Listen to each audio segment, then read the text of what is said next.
Going online.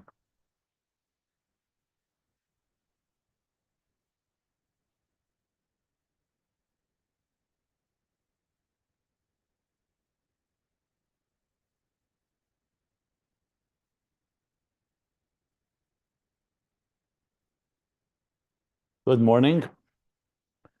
Continuing along, we are Ayin Beis, Volume 3, the review and summary of its conclusion for the second time, this time informed by the Maimar Magbil Shevis and other Maimorim that help us understand the context and also what most likely would have been the conclusion of Ayin Beis. So we're in Volume 3, on page 1469. And what did we learn yesterday? Well, we're learning, it all began at the bottom of page 1466, the second half, where he went into to explain, he said, how the Nefesh Elokis impacts the Nefesh Habamis. Even though Nefesh Habamis initially is antithetical is the diametric opposite of the Nefesh Elokis, Yesh lahagdim tchila inyan hakrishma. Always good to see the connecting lines of how each section begins. That's what he said there. So we have to understand Krishma. In Krishma, we have two parts. Yichudi Tata, Yichudi Elah, which is, or Yichudi Elah and Yichudi Tata, Hashem Elokeinu, Hashem Echad, or rather first Shema and Baruch Shem. When Shema itself, Hashem Elokeinu and Hashem Echad, and that leads to V'haftas Hashem Elokecha b'chol levavcha b'shnei yitzorecha. As he summed up there, the concept of Yichud, which is central to all of Judaism, is the central Nakuda of all mitzvahs, L'yachid Kudshe Bricha V'Shchinte.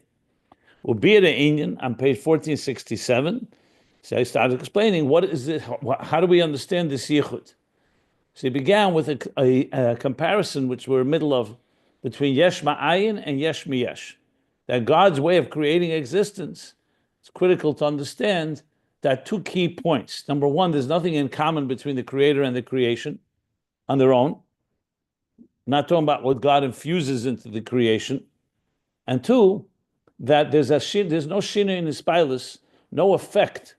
And he gave the example of sunlight and the light of the soul that are not impacted by the energy or light that they give off when they illuminate or energize, as he explained. Whereas in Yesh Miyesh, there's a commonality between the two of them, and the olul affects the ilah. The effect affects the cause. But then, on page 1468, at the end of the paragraph, he began to speak about, okay, so Elokus is essentially coming through a Ur. Ur does not impact the source, and neither is Ur impacted by where it shines. However, there's a level of Koyach HaPoel Benifel, where the divine energy does enter in a internalized and integrated way into existence. And there he said there's a shini mitzad islapshus, even though not mitzad etza. So to explain that, he started speaking, when we dissect further the moshel of Nefesh Adam, we actually find also two levels. One is the Nefesh Adam that's taka removed, and like he said, like sunlight, that's not affected by the fact that it energizes the body. Like he said earlier when he gave the example of a summa, a blind person who gives birth to a child that sees. But there's also the concept of the neshama, that the nefesh that is affected, mispa elis b'mikri aguf, that the experiences, namely the pain and joy of the body, affects the nefesh, adam. And as he says afterwards, and also vice versa, the nefesh adam, the simcha, the tainug, and or tsar of the nefesh affects the body. And that's because there's a level of soul that does manifest within. And he explains that's the concept when we say that dam hua nefesh, that the dam, the blood, is the fluid of life. It's actually called hua nefesh. It doesn't just say the dam carries the nefesh. Hua nefesh. That's why you're not allowed to eat it, as he brought leiseichel nefesh ima basar, because the dam hua nefesh, because dam, in the physical, he called it ruchni shebegashmi. So of all the things in the physical body, the dam, only the blood, is a conducive keli, if you wish, or a channel for a life force of the nefesh. And that's where the nefesh and the body meet, in a way that the nefesh is, like he called it, muvdelis, is somewhat removed from the way the nefesh is on its own. And even the gashmi sheberuchni, which means the nefesh as it relates to the body, is also, he said, not in common, nothing, it's not similar to the gashmi, the ruchni shebegashmi, as he explained at the bottom of 1468. So therefore we have also two levels here. We'll soon see how that plays itself out, Lamaila, meaning in Elikus and creation. But meanwhile, we've gotten now deeper into the topic, so there is a Shinui Nispilus, an effect on that lower level of the Oyer as it manifests and engages with in this case, the Nefesh and the Guf. Now, in the Shemesh, you don't have that. The sun and sunlight do not in any way relate to or internalize like the establishment of a nefesh, a spirit in a body. So that moshel is only for the first point, that there's no shinei spilus, there's no effect. But here the nefesh does have an effect. And finally, the last piece we learned, which was on the top of 1469, the first parentheses, was actually the second parentheses, the longer v'yesh l'kadav zeis, in order to explain it, to make it a little more palatable, the Rebbe Rashab gave the example of when a person is preoccupied and very immersed in something. He called it tirdas haseichel. So he doesn't, to the point that it distracts him. Therefore, even if there's a pain in a part of his body, one of the evadim, one of the limbs or organs, doesn't feel it. Why? Because at that point, because when he's so immersed in that, whatever it is that he's busy with, so he's like going to a state of the nefesh that's not so involved in the geshem haguf like it is in a regular routine day or routine experience. And he finally added the second point in this is because Ispilus Halev, and from the Moyach comes through Midas Hadas. I'm sorry, through Moyach through Das. Das is Iskashus. And without that Iskashus, he wouldn't be affected by it. In other words, as I said, most likely what he means to say is the same idea that when a person is focused on something beyond, it's not going to come into feelings. It's only when he's involved in emotions that he's going to have the feelings. So we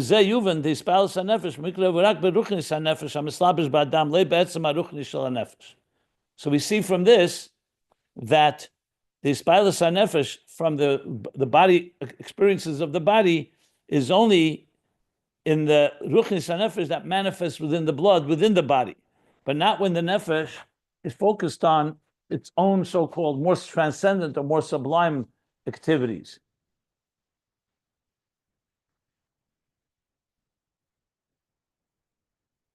Okay. That's where we stopped. So we're up to now, there are 10 lines from the top of the page, and we'll continue. The line begins chulu with the end of a parenthesis, and now is another parenthesis, which I see goes all the way to the end of the paragraph. Now, these parentheses are the Rebbe Rashab's additions and explanations to what the Mittler Rebbe said, because the central theme that we spoke about, the Gashmi Sheberuchnis of Dam, the Ruchni Shebegashmis rather, and its relationship with the Nefesh, was most of it was the language of the Mittler Rebbe in the Maimer HaMakbil Sheves. And if you want to look it up, it's pages 376, 377, well, 376, in the Chanukah Maimer that we had learned a while back from the Mittler Rebbe, which itself is an explanation of the Alter Rebbe's Maimer. But now the Rebbe Rashab first added one parenthesis, now he's adding another one. So we'll start from V'hinei beruchnis yesh leimer.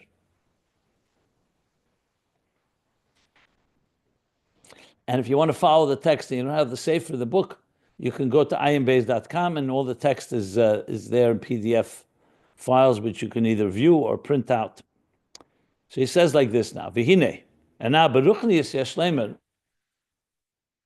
in the spiritual dimension. So because here he's talking also about a physical example of a body and a soul and how they interact and how the experiences of the body affect the soul and so on. So you're now going to explain the beruchnius. This is not necessarily the nimshal, the moral above. That's going to be the next paragraph. Hadugma mechol zeh. when he's going to go back to how it is in Elokus. He calls it Beruchnis. So let's see what he wants to say here. Beruchnis Yeshlema Gamkein. We can also say the Masha Neshama Nimshachas Achar Aguf.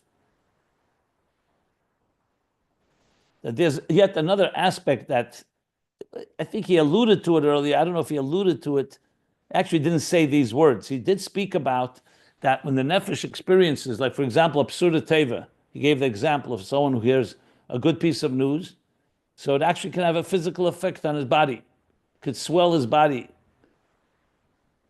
Like it says, Tadash Nesem, that it actually expanded, and vice versa. And also that affects the face begins to shine. Like you see, somebody hears good news, you could see a physical effect on the person. And also vice versa, tsar causes also a physical effect. That's what he said about the nefesh's effect on the guf, as well as the guf's effect on the nefesh. In other words, a physical pain in the body will also affect and impact the nefesh as it manifests in the body, in the dam, and the body. But now he's saying there's yet another thing. The neshama nimshachas achar haguf. In other words, even though it says al karcha chatachai, that God has to compel the soul to come down below and enter into a body, but once the soul is here, it doesn't need to be compelled. There's something about the soul that just naturally is, let's not use the word naturally, he doesn't use the word naturally. Nimshachas achar haguf. It follows, it is drawn to the body. So he says, Zeu madregas atachtenis shebeneshama. That too, like we said before, is referring to the lower levels of the neshama.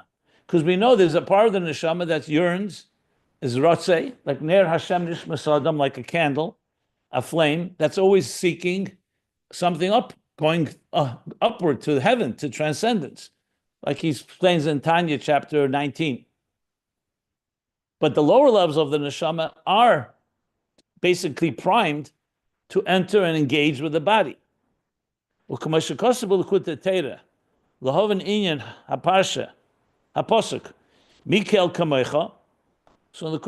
from the Alter Rebbe, this is a posuk, I believe it's a Yom Kippur Maimer, if I recall correctly. Definitely in the Tishrei Maimarim, in the Kut Teira. What does he say there? The neshama shehim madrega tachteina, that the neshama that comes from a lower level, because the soul itself has levels, obviously. There's the soul, like he said, that manifests within Damu HaNefesh. But you're not going to say that the blood carries the highest levels of the transcendent soul. That's the soul as it relates to the body. So he says, he calls it Gasas Haruach. He mentioned that before as well. Gasas Haruach literally means a thick or coarse or crass spirit. Ruach is spirit. And gasus means thick. It means basically very magushim, very. The actual translation of gasus haruach is arrogance. A gas ruach is someone who is very filled with themselves, and their spirit is very non-sublime. The opposite, it's very crass. There is ruach there, but it's gasus haruach. He used it before when he spoke about. He used the word gas ruach at the bottom of page 1468. We spoke about the lower levels of the soul. So he touched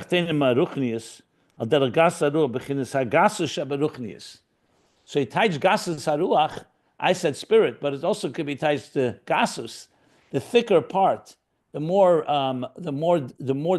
lower part of ruchnius. Like what he said, there's the gashmis sheberuchnius, there's the ruchnius shebegashmis. So the Gashmi Shabaruchin says the soul relates to the body. I gave the example of a wick and a flame, that the wick has to be conducive to receive a flame, and a flame, if you put a big torch on a small wick, it won't work. The flame also has to somewhat get diminished or be tailored to be able to burn in the wick. As I said, if you bring suddenly, it's like lighting something that becomes so powerful that the whole wick is overwhelmed, and it'll just burn out very quickly. So the nefesh is so-called primed to be able to enter into the guf, just like electricity, for example, needs to be regulated. If there's a surge of electricity without regulators, without circuit breakers, it'll blow all the appliances. So electricity is a very powerful force, but it has to be channeled into whether it's a light bulb or it's a refrigerator or an air conditioner or whatever the appliance may be. So the same thing, the nefesh goes through, he doesn't use the word simtsumim, but it's that idea that the nefesh has to be tailored to go. And so that he calls that magdega tachteina shebenefesh gasaru charihu melubeshes mo'id. That's the expression L'Kutei Torah, that it very much manifests within. Now keep in mind again, melubeshes is a word in Chassidus that refers to not the opposite of makif. When you say something is shining, it could be shining from a distance, and it never really enters and is internalized. A lavush, when you dress in a garment, the garment fits you, and you are dressed in the garment. You are now walking around with that garment that's expressing who you are. Now, obviously, the garment is not you. It's an outside element, but it's definitely that you are dressed in that garment. The same thing when we speak about the levush machshava dibra ma'aseh. Your thoughts, your ideas, your feelings are manifesting in your thought or your speech. When I'm speaking now, it's actually expressing an idea. So the idea is b'melubish in the levush hadibur. And the same thing with levush machshava, levush ma'aseh. So levush is a separate entity, but it's an internalized experience. So he's saying here the word melubeshes ma'oid means it's very much enclosed in this state. That's the lower level of the nefesh that he calls madrega tachteina, called gasa saruach. Okay, so what did he add here? He's clearly adding, he wants to explain that which we discussed earlier, that there's a level of the nefesh that is affected by the experiences of the body, but ruchnius, it's also referring to the nefesh as it gives life to the body. So there's a level that engages with it, and that's a lower level called gas saruach, or what he called now belubish ma'oid. U'b'mokem acher, elsewhere, it's explained. It says the mashakasav nefesh kisechta. So the pasuk in the Sefer Birka is nefesh kisechta, when a soul or a spirit will sin. So the Zohar asks the question: how could a soul sin? You say sin, a soul is not capable of sinning. So the Zohar actually asks nefesh kisechta tva tmiya. It wonders how could a nefesh be sechta. So the answer is, like he's going to explain, hu b'neshama de biyah atzman. That's the neshama as it is in biyah itself. Aval neshama she b'chinas atzilus shebe biyah. But the neshama that's on the level of atzilus within biyah, meaning a higher level of the soul, is not shaykh. It's not capable of associated with a sin or a transgression, God forbid. The kolshke neshama is the atzilus mamish. That's even atzilus and biyah, and for sure neshamas of atzilus themselves. So when you say nefesh kisechti, you're talking about the nefesh as is the lowest level, as it manifests within the body, within that relates to the physical existence. And as such, there, it can have that impact. Like he says in Tanya, Ageres HaKedesh, the 20th section, the madregas ha'atzilus mistalkes be'es achet. So there he goes on to say that when a person does a chet, what happens to that part of the neshama that is not shaykh to chet? It says it's like leaves, mistalkes. Now, a leaf doesn't mean physically leaves; it means it detaches.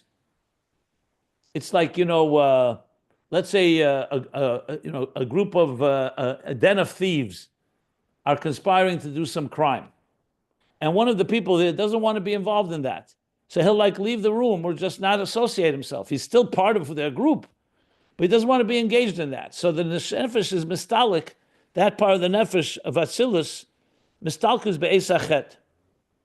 That tells you that it's because it's not shaykh to that to any sin. What is shaykh? The lower levels of the nefesh. Okay, now, yes, as I speculated yesterday, I see I was correct. I was saying that part of this is very reminiscent of what we learned earlier, the nefesh elikis, we said the nefesh habamis become like a mahus echad. So you have to say you're talking about the nefesh elikis as it comes down the lower levels. Because like he's saying here, the nefesh elikis, the higher levels, do not manifest inside the animal soul. So he's now going to address that. Omnom, lifil benefesh habamis, habir v'tikun, in order to impact the refinement and the improvement of the nefesh habamis, ubederech klal, and in general, habitl, and in general to affect bitl in the person, ukmoy la'ava b'chol levavcha, like when we say levavcha b'chol levavcha b'shnei yitzarecha. So he's going to qualify when you're doing that, you can't suffice with the neshama of Atzilus that removes itself. It has to be engaged with the body and the animal soul. So he says, Ima yes. So even though sheyesh lema that you can say, shezeu gamkin ha'ikar b'neshamas debiyah, that this primary work with the nefesh habamis is primarily the neshamas of biyah. The neshamas elu hu sheikir dedosim b'shvil habir b'derech momata l'mayla, because these souls of biyah, the primary reason for their descent below is in order to create the refinement from the bottom up, meaning to engage and be immersed in the animal soul, and from the bottom up to refine it. That means that neshama, as it manifests in a form of tfisa, that it's like graft, it's contained by, and a slapshus, like he said, it manifests within. So you could say that neshamas of Atzilus don't relate to this avodah. U'commission is, there's all a qualification, as we'll see in a minute. U'commission is barlil become a duchtin, like it was explained earlier in a number of discourses. The neshamas, the biyah, hein shenitfasim b'geshem, that the neshamas of biyah are the ones that are contained by. And as I explained, the word nitfas means it's not removed, it's very much involved in, entangled even. I don't want to use the word entangled, it's not really the correct translation, but it means it's immersed in and involved in and engaged with b'geshem, with the physical. V'nikre evdei Hashem b'gufam. And we learned that's called those that serve God with their bodies. They're serving God, but it's through the body.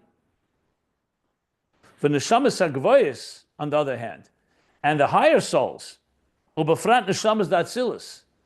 Because remember, he said there's also Atzilus shebabiyah, and specifically the neshamas of Atzilus, einim nitfasim b'geshem.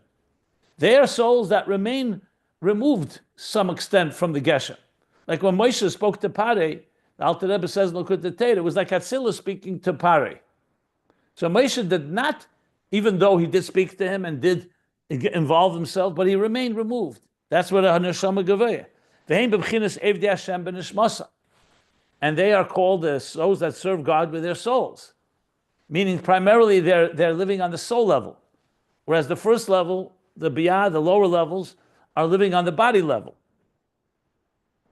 And he continues, Ukamoy, a hefresh, this is all a ima yes. Remember, it all began with ima yesh yesh lemer. He's coming to explain that when you want to affect the nefesh habamis, you need to have a slapshus, and we'll see how he concludes. But he says, so you could say that slapshus is only for neshamas biyah, but not the higher neshamas, because they don't manifest in quite the same way when they come down below. Ukamoy a hefresh ba'aveda dechel u'de Shabbos. Like the difference between the service that we do, the Aveda in the weekday, and Shabbos.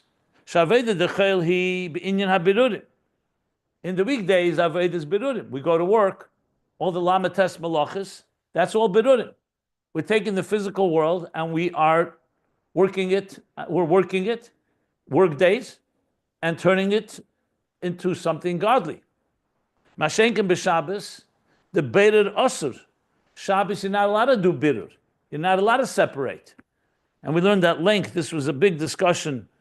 He's going to refer to it in volume 2, because Shabbos is higher than birurim. The ozu avedus and neshama atzma. So it's al derech the two levels of the souls, because there the aveda is the neshama itself.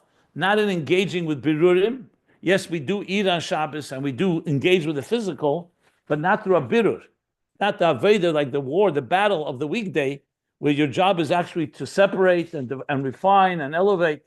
Shabbos, the main Aveda, is a Ruchnisdik and Neshama Aveda. So he's basically saying these two levels of neshamas of biyah, and higher neshama, especially of Atzilus, is like the difference between the Aveda b'chayil, weekday, and the Aveda b'Shabbos, which makes a lot of sense because we know Talmud Chacham Ikra Shabbos. A Talmud Chacham is actually called Shabbos, even the weekdays. A Chassid once came, the Frierdiker Rebbe came to the Frierdiker Rebbe, I think it was in Warsaw. It was the middle of the week, and he asked the Frierdiker Rebbe to say a Maimer Chassidus for him. In his chus, I should say. And the Frierdiker Rebbe said, my morim we say on Shabbos. So the Chassid answered, when I come to the Rebbe, for me it's like Shabbos. And the Frierdiker Rebbe proceeded to say a Maimer Chassidus. So why? Because the Talmud Chacham, higher level in the Shabbos, are like on the level of Shabbos all week long. Just to add a little to make it a little more geschmack, this whole connection. But bottom line, there's that difference. For Ayin Beis, this is what he's referring to in volume 2. And look and delve on what was explained earlier. There he explained the difference between taking food from the waste, which is that's what you're not allowed to do on Shabbos. But you could. For example, challah. You're allowed to cut a challah on Shabbos. Why is that not bitter?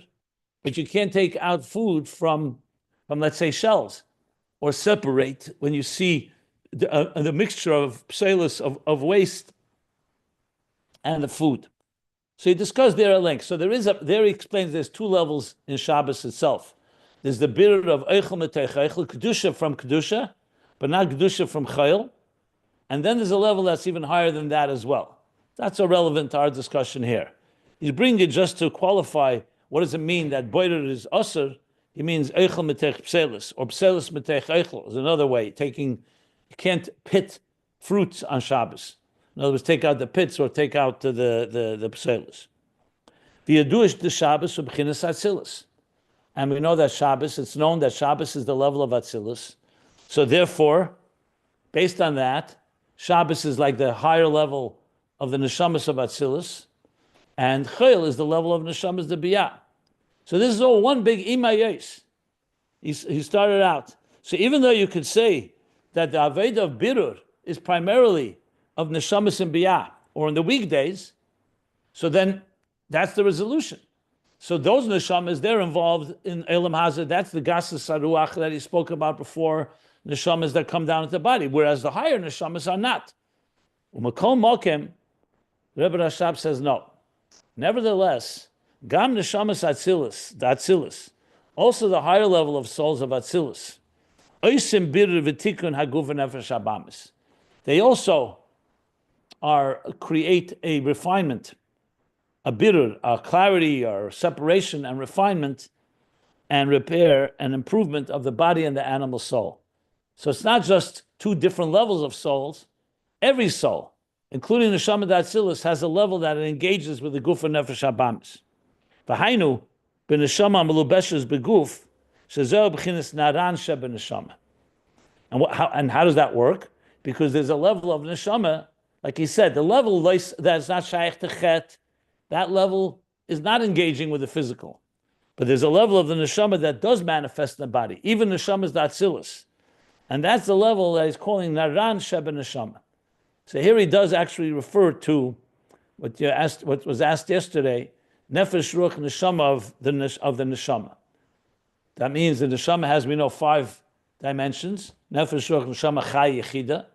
So even though he doesn't spell out Chai Yechida obviously would be more the levels of Atzilus and higher, or Atzilus Shebiyah or Atzilus Mamish, and Naran would reflect the Neshama as it manifests in the body, the lower levels that he's describing here, which makes sense because we're talking about Naran, as I mentioned yesterday, is Chabad Chagas Nihi.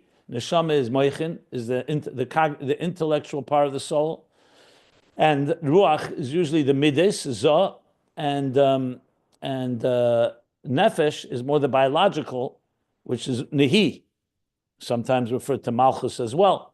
But bottom line is these are the conscious connections of the soul, and they're the lower levels.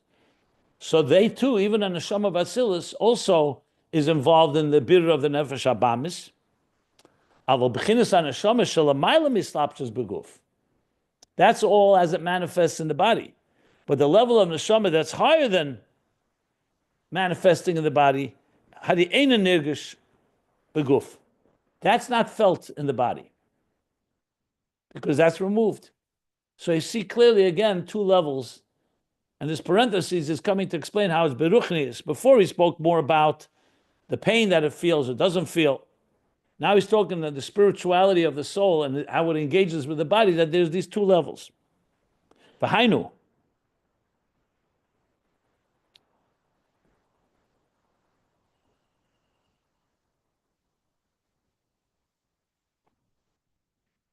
Let me stop here, even though I want to finish the parentheses, but I'll stop here if anybody wants to ask anything, and then we'll finish the last few lines of this idea.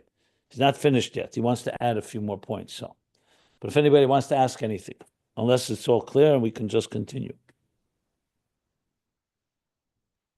Okay. Real quick, you mentioned this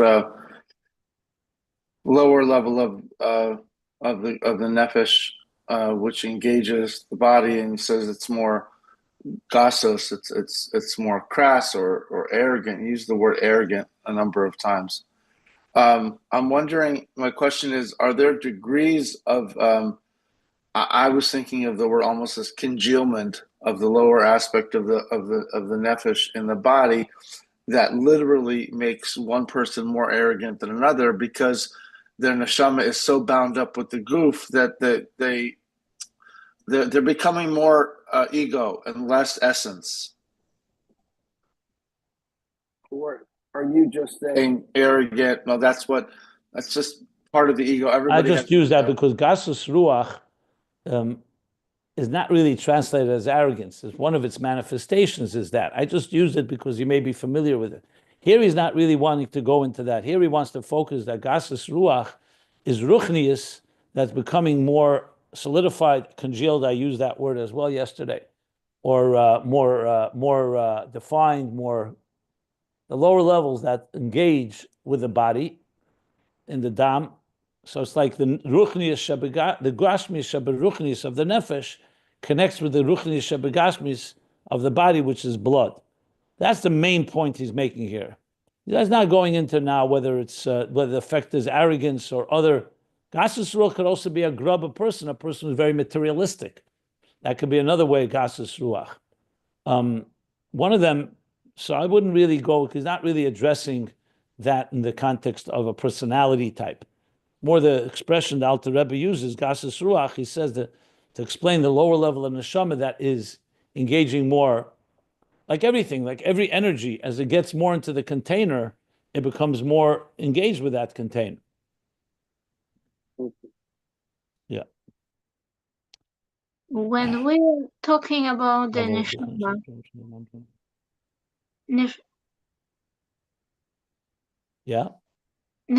of a higher level, is that the same neshama that usually come to our body every Shabbos? We differentiate one from another, but maybe it's the same. We just have to, when we simply talking about the soul that come down during the Shabbos, we used to say it's some kind of another neshama. There's the concept, there's a neshama yisera, there's an extra soul that comes into a person on Shabbos. I don't know if it's relevant to our discussion here. I think it's the same neshama. I said, he doesn't bring it here, and it's a discussion of itself. What level of neshama is it? Is it a higher level? Is it the same level? Is it an additional one? Doesn't discuss that here. Okay. I mean, again, it's a worthy discussion, but it's not what he's discussing here. And I would have to look it up in other sources to see what does that mean, and if it relates to what he's saying here. Here he's just saying Shabbos in general is a more neshama dikadei. regardless whether a new neshama enters. Maybe it's connected to that as well.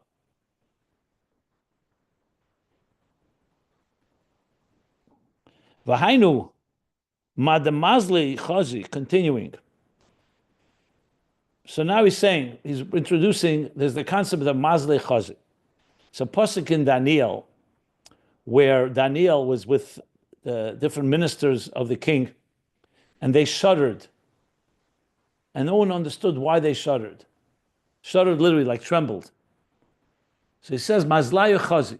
Even though they didn't see the presence, the presence of some higher divine level, but their mazel saw. Mazlayu chazi means their mazel. Mazel is referring to a higher level of the soul.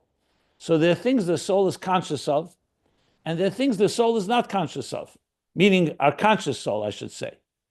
But that doesn't mean the soul is not touched. So sometimes your soul can be touched by something, even though on a very conscious level, you don't know why. It's like somebody suddenly feels something, but they can't really put their finger on it. So he's saying now like this. When we say mazle chazi, shaneshama roya l'mayla, which means the neshama is seeing something above in its higher levels. Ein ze bo behergesh haguf. That's like the higher level. That's exactly a proof to this.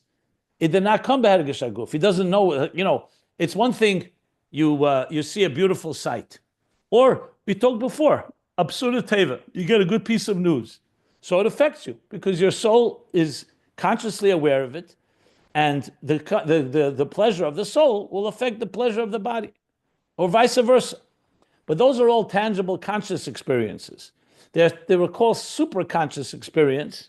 That is not nirgish bahaguf. Behergish go rak behelam ubebchinas makif. They remain concealed and in the form of makif, a more form of removed. Meaning it's not pneumistic feeling. It's something is there, but you can't quite wrap your hands around it. Ukamoy hirure tshuva, and he gives an example like the thoughts of tshuva. Shanefim lo'odem pisem keneda, as it's known that a person out of the blue, spontaneous thoughts of tshuva, where are they coming from? Why suddenly now you feel a certain pang of conscience and tshuva that you want to do tshuva? So it's actually based on, the Chassidus explains this, based on a Mishnah in Pirkei Avos that says every morning a baskel goes out, shuvu bonim, my children, do tshuva. So Chassidus asks the question, what's the point of a baskel, of a voice from heaven coming out if nobody hears it? So it answers, mazlayo chazi, the neshama hears it on a higher level. You only feel the urge to do tshuva. So like when a person, I begin my book Toward a Meaningful Life, have you ever cried for no apparent reason? Or the same thing, ever had a joy suddenly from nowhere? We're not talking about an experience where you could identify. That is something touched your neshama on a deeper level, on a higher level. So it's not nirgish ba'aguf, meaning it's not, you feel something, but you don't feel a tangible conscious sense. Like, is it something you saw, something you heard, something you tasted, touched, smelled? No, it doesn't have that type of relationship with the body. So it's more like he said, makif and helam, but it is affecting to some extent. But it's behelam, pisim. So these are examples for the higher levels of neshama impacting.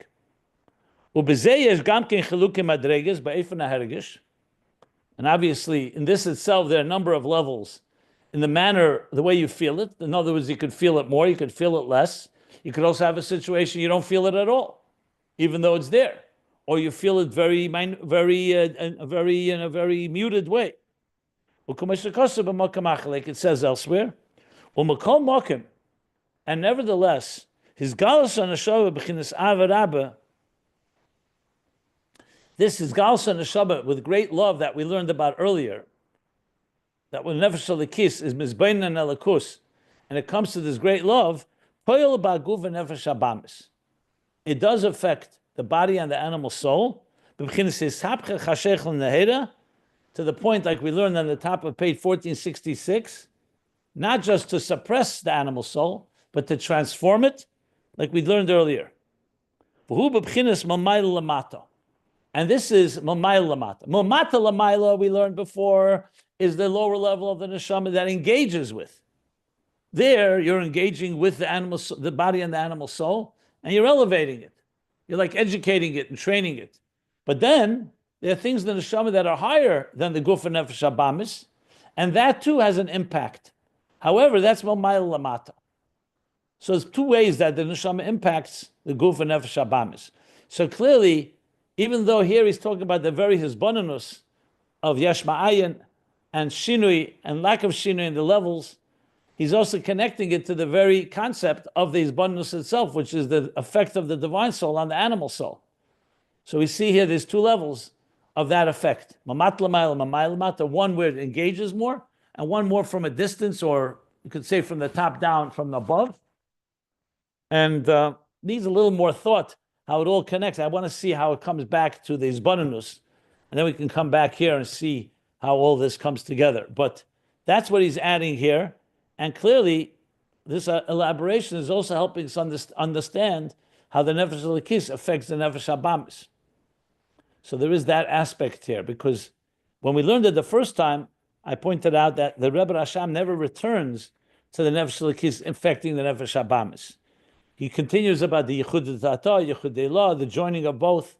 But here he is, in this parentheses, he did address it, but still, we don't have the full hisbonenus yet, which we will discuss soon. Okay.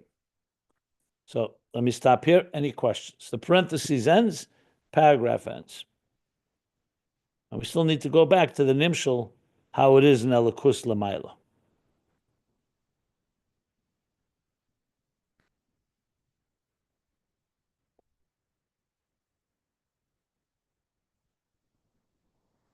Okay. Any questions?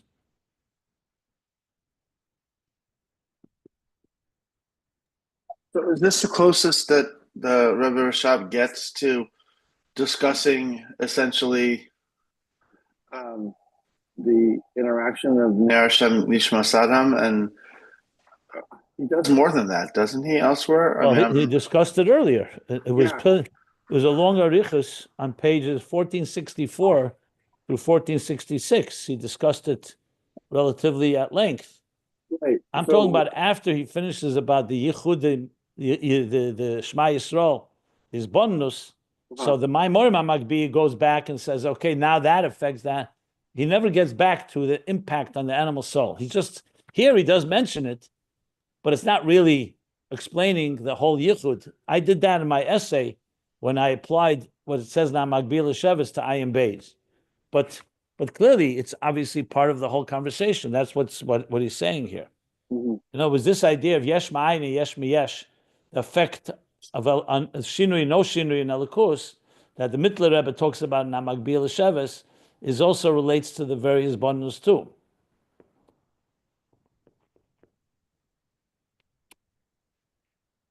Okay. I have a follow-up question. I'm trying to understand this nature of the revelation of the neshama, and it says b'chinas ava rabba, how that becomes activated in the guf and the nefesh ba'amas. When we say that the neshama is essentially bifurcated, for lack of a better word, the higher aspect of the neshama, which is not megusham, it's not melubash in the guf, and then that lower portion of the neshama that is intertwined with the guf. How can there be a gilui of the neshama if it's dafka that if there's that paradigm? So you see, like Mazlayo Chazi, they trembled even though they didn't know what they were trembling for. In other words, just because it's not a conscious experience, but it does have impact. In the form of makif, like you said, mamay lamato. Thank you. So there's engaging in a pneumistic way with the animal soul, which is explaining to it, educating it, training it to understand godliness, to understand the value of godliness. And then there's the aspect, like, as the nefesh elokis intensifies its love for God through its contemplation, he called it before, avarab, ava betanugim, the great thirst. Remember, Shchera Nivanova, the great thirst and longing that the neshama develops down below, the nefesh elikiz, that is, all that is going to impact the nefesh elibamis. Question is how? There's things that connect to it directly consciously, and there are things that are more super consciously, what he called makif and helam, or mamay lamato. Thank you. One more question. I'm sorry for asking so many, but we talked earlier a couple days ago about the difference between ha'ara and shefa, and I recognize that's more speaking. It seemed macroscopically the way that godliness channels flows from and a sort of a sovev versus mamale, I think is how we were distinguishing it. And my question is this any of this that we just talked about, how the neshama or the nefesh interacts with the goof, and in particular the higher part that doesn't interact and lower part that does? Could you say that's the difference in ha'ara and shefa? Can you use the term shefa in this context, or there's like a misnomer? You don't use it in this context. I wouldn't use it unless the Rebbe Rashab uses it. Okay. He's going to discuss it now in the context of Elikus, these two levels. Koyach HaPoel Benifel. Because everything, even Mamal Kalam is called Ur. It's not called Shefa. It's called the Ur of Mamal Kalam. Just relative to Seviv Kalam, and it manifests within. But it's still called Ur. Shefa is usually reserved for things like literally that something is removed from the original. That's why it's Shefa. Ur is essentially divine energy, always remains connected to the divine, even if it's concealed from us. I see. Thank you. Yeah. So to continue along here, now he goes, okay, all this was essentially an example. Whether it's the example of the sunlight, or now the example of the Ur HaNefesh, these two levels in Ur HaNefesh, he's now going to apply V'adugme B'kolzeh, the new paragraph, and the example of all of this, here, namely, the two levels of the soul that relates to the body and is involved, engaged, immersed, intertwined with it, and the level of the soul that's beyond, that's higher. Yuvan b'neshama haklolis.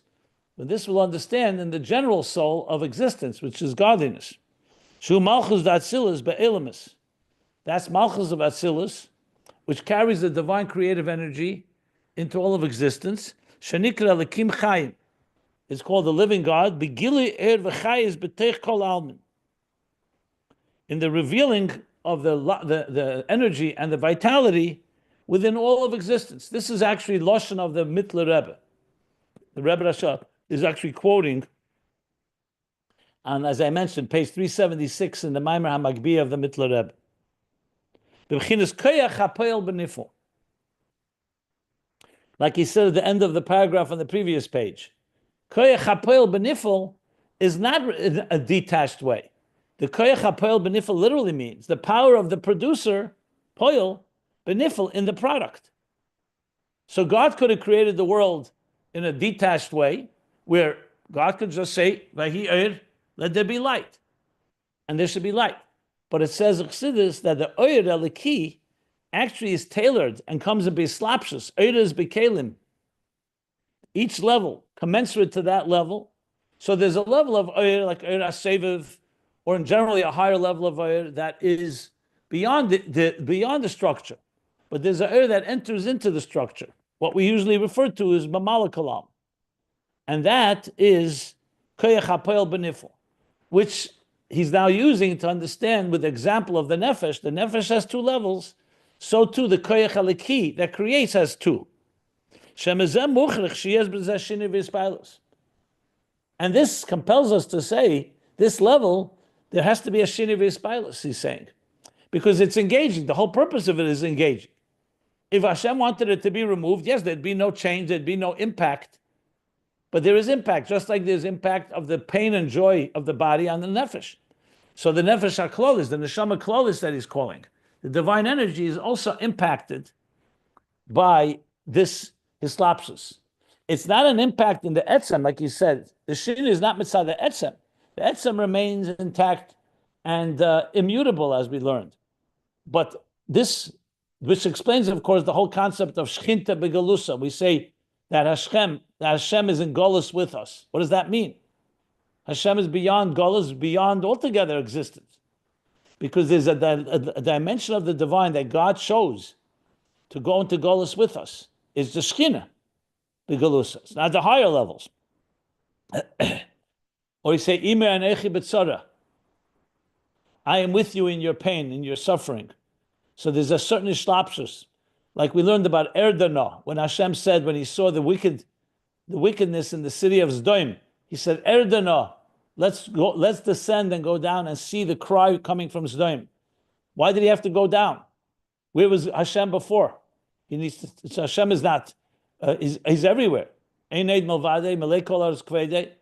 Because that's the mention of God wanting to engage with us on our terms. So we say the difference between Yodua and Yedeya. You may remember those words. Yodua means it's known to God. That's more like a bird's eye view. Yedeya means I know it. I see it with my own eyes. Not just seeing it from heaven, but like Hashem in a sense way, the divine engaging with us. Which needs, of course, a lot of explanation, but there is definitely that level. And there is Shinivis Pilus. Now this brings us back, if you may recall, to the discussion of the tikla, of the potter's wheel, where he said that the effect of Maisa Tachtenim is in Malchus, but not higher than Malchus. Malchus opens up the door, so more energy from higher levels come down. But the direct impact is on the wheel. The wheel is like the regulator that allows the flow or closes the door. That's Malchus. So though he doesn't literally refer to that, but I believe actually he's going to refer to it here and also a little later. I believe on the next page. Yeah, on page 1471, he directly refers to it. That was on page 1429, if you want to look it up. So now he's talking about Yesh Moshmuchash, Yesh Shinivi Spilus. But I think I'm going to stop here because the next section needs a little more explanation. He's going to establish that aspect. So what we're seeing here is that though till now we've been talking how Yesh Ma'ayin means that God is not, Elokus is not affected at all by existence, unlike Yesh Miyesh, unlike Ilu V'Olu. And yet now we've entered into a zone where we're talking where Elokus is being affected. So how that all fits into the biggest bonus of Yichud Tata and Yichud Ilah, we shall see as he continues to discuss this. But all this is part of the explanation of Shema Yisrael, Hashem Elokeinu, Hashem Echad, and we'll see how the Rebbe Rasha masterfully lays it all out. Again, it's the Mittler Rebbe's language in much of this, or parts of it, with the Rebbe Rashab's additions and explanations. Okay, I'm going to stop here. And then any final questions here in this class? So I'll stop here. A few lines from the bottom. I have one final question, and you're probably going to say, "Why don't you wait and see what he has to say?" But I'm going to ask anyways. You see, you're getting smarter already. I'm trying. You know already what I'm going to answer. I know when I'm processing, so I know that I shouldn't be. But I'll ask anyways. So we understand that critical purpose, if not the main purpose, or of our avoda down here is Gilui ha'etzem, that through our avoda and through our birur of everything, ourselves and the world, we reveal Atzmus. And Atzmus as it is above, innate, intact, and unaffected by the world, because we reveal its pureness, its essence. And yet here he's talking about Elokus that is affected by let's say, call it the material or biyah. I'm not exactly sure what he means here by affected. Shinu v'his pilus. He doesn't define the location. But can you comment at all about the juxtaposition between what he just said right here, right now, versus the notion of Gilui ha'etzem b'tachtonim? Where do you see here the context of Gilui ha'etzem b'tachtonim? You're bringing a topic that's not addressed here, right? Well, it's not addressed at all, but he talks about the whole, Gilui or b'chayas b'toch. He it seems like he's talking about what Are happens? you asking me, since we make a home for God in this lowest of worlds, why is it not impacting Atzmus? Is that what you're asking? The opposite. Well, no. By definition, you can't affect Atzmus. I understand that. It's a fundamental, central tenet of Chassidus and the way the world's created. That's why I'm asking the question. So then, what is the question? If okay, fine. So then, what is the question? So why are you bringing Gilead Atzmus then? If Atzmus is not affected, here's talking about the Elikus that is affected, which is lower levels. I'm saying, what's the question? Define the question. I'm not clear what the question is.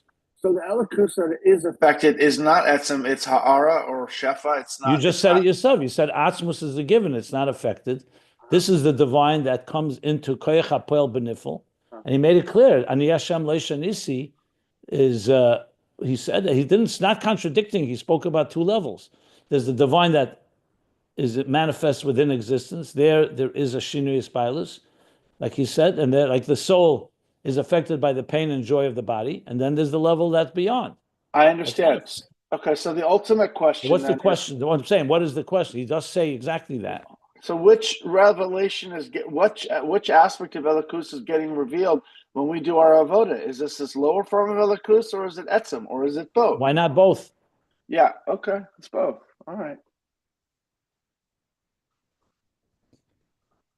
Thank you. I thought the question would be why if Atzmus wants us to have a dir b'tachtenim, why is he not impacted by it? Yeah, well, that's I'm not going to ask that because that would be a problem. No, but that's why I explained the other day. He desired a taiva. He desired to have a dir b'tachtenim. It's not because he needed it, or because he's missing something that you are now complementing or fulfilling a void or a need that he has. Mm-hmm. But that we will discuss this. I will discuss this whole issue of like I pointed out on page 1471. He's going to speak the difference between creation and avodah. And avodah. So mostly right now we're talking about creation itself. He's not talking about avodah too much. Okay, thank you. Yeah. Okay. So we'll stop here. We are 6 lines from the bottom of page